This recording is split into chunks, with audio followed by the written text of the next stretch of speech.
Hello mga peeps, this is Nathan once again. For today's video, pag-usapan naman natin ang katangian ng isang Capricorn. Ang mga taong isinilang sa ilalim ng zodiac sign na Capricorn ay mula December 22 hanggang January 19 ay may mga sumusunod na katangian. Una, ang Capricorn ay matatag at disiplinado.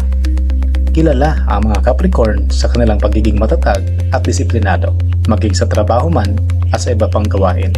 Sila din ay ambisyoso. Ang mga Capricorn ay may malinaw na layunin sa kanilang mga trabaho at ginagawa nila ng husto upang maabot ito. Pangatlo, sila ay praktikal at mapanuri. Matalino at praktikal ang mga Capricorn. Sila ay gumagawa ng mga pagpaplano sa kanilang mga desisyon.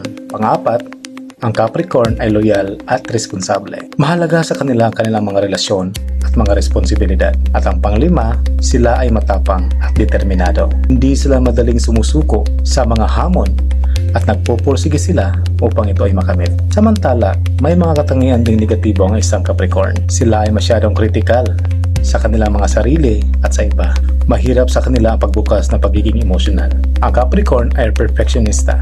Maaari nagdudulot ito sa kanila ng stress at pagkabalisa. Sila din ay masyadong nagmamay-ari na pinapahalaga nila ang mga karelasyon. Ang mga Capricorn ay nahihirapan ding magpatawad, lalo't lalo na sa kanilang mga minamahal kung ito ay nagkakamali. Mahalaga na tandaan natin ang mga katangian ng isang tao, maging ito man ay limitado sa kanilang karanasan at personalidad. Ang isang Capricorn ay mapagpahalaga sa ibang tao at sa kanilang sarili. Now you know, mas angat ang may alam.